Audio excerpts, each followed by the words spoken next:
Hi friends, do you want to be healthy? And I think the answer to that is, of course, we want to be healthy. But like, how can we be the healthiest we possibly can be? Is it like going to the gym all the time? Is it like eating everything healthy? Is it avoiding all the stuff in our diet that's bad? Is it X, Y, and Z, right? Because there's all kinds of theories, ideas, protocols, approaches in our society that says this is how to be healthy, right? But the fact of the matter is that in our state of life, there's some of us that are going to be physically healthy at some times, and others that are not. Same goes emotionally. Same goes with mentally. Same goes with our hearts. Same goes with our spiritual lives, and so on. That all of these factors are important, right? But I think also a big part of being healthy is being grateful, because it affects the spiritual life. It affects our relationships. It affects our hearts. It can even affect our bodies and what's going on inside of us, right? And certainly it affects our relationships with God. And we learn that in Luke 17. It's a familiar story. It's a story of the 10 lepers, right? You know the story. There are these 10 lepers, and they see Jesus off at a distance, and they call out because they want Jesus' help. They need his help. And that's a good thing when we call out to God and we need his help. But when God gives them instructions about how to be healed physically, they go off to perform those instructions, and they're healed, but only one, we're told, comes back. And this leper, when he comes back, he not only thanks Jesus, but I don't know if you notice the posture. He kneels down to him. He bows down to him. Literally, he prostrates himself in front of Jesus. And that's a position of worship.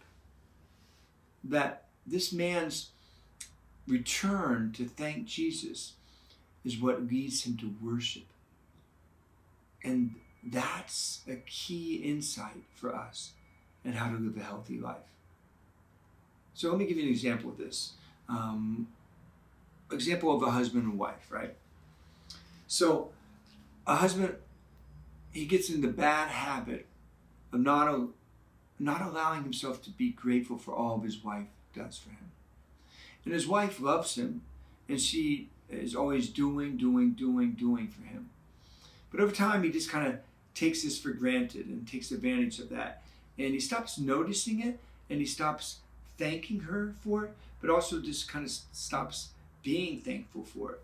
Well, at some point, the wife is fed up with him, and they have a come to Jesus meeting, and she lets him know how hurt she is by this.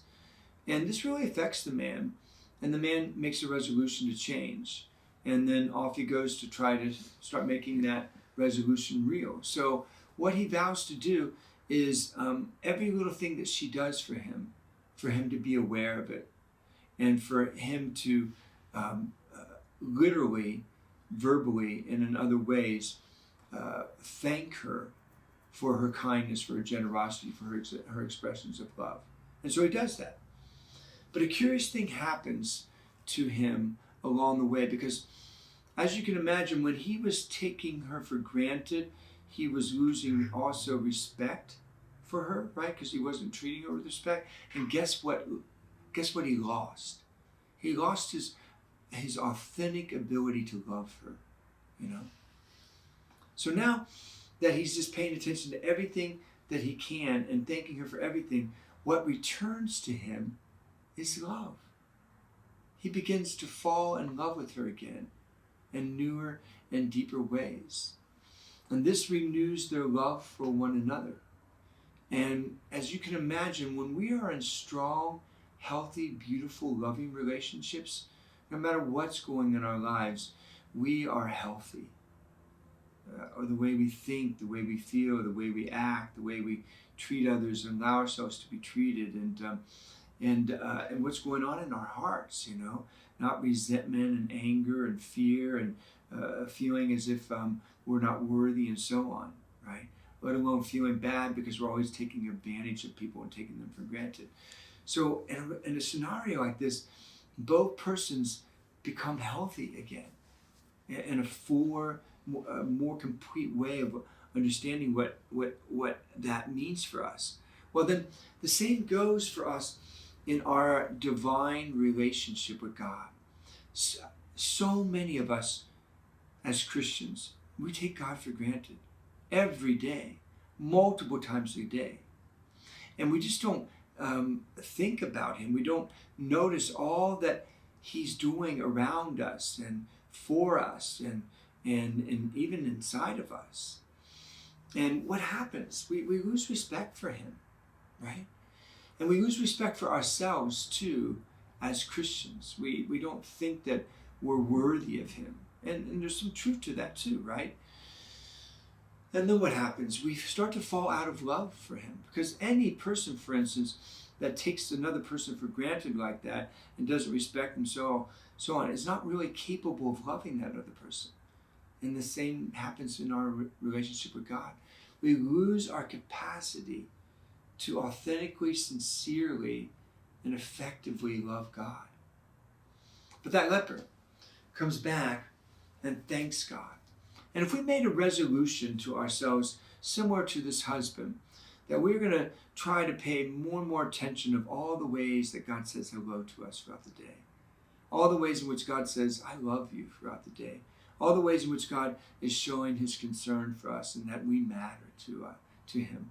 You know, when we see the sun and its beauty and an ocean or, a snowy day, or when we're in these just great relationships where we know that the origins of those loves are ultimately from God. And gosh, the list can go on and it's endless and multiple throughout each day. Where we just pay attention to that and we say, thank you, God. That I think in just such a simple way, it doesn't take a lot of work. And it'll become, as it becomes habituated, more and more natural to us, second nature to us, is that we will find ourselves falling more and more in love with God. And when that happens, here's where all this is going. We're able to worship him. We're able to worship him. And not only the way he deserves, but the way we deserve to worship. Because that leper, when he comes back, he not only thanks God, Jesus, for what he did, but he prostrates himself and in a disposition of gratitude, he lays out his life before God. And he just says, you're worthy. I love you. I'm just giving you my entire life. But before that, he wasn't able to do that. And before that, you and I are not able to do that. We hold back our trust. We hold back our love. We put up walls of suspicion and think that if we really truly give over our entire lives to God, that somehow we're not going to be as happy, we're not going to be as healthy, and we're not going to be as free. And that's the lie, because we are going to be more healthy and free and happy and living fuller lives, and because we're going to be more in love with the greatest lover of our lives. Think back to that wife who just keeps doing for the husband because she loves him, right? And they're missing this great opportunity for just a fantastic lifelong love affair. If the husband would just wake up and smell the coffee. And when he does, something beautiful happens. Love for his wife returns. And if we follow a similar path, something beautiful will happen. Love for God and the way we were always meant to love God will return. And our ability to receive his love will return to us. And man, when that day happens and those days after that happen, you start to experience a love of God and a love for God and God's love for you that you have never, maybe never ever experienced. That, my friend, is worth it. Want to be healthy? Start noticing God more and more and thanking him. And on you will go. Till next time.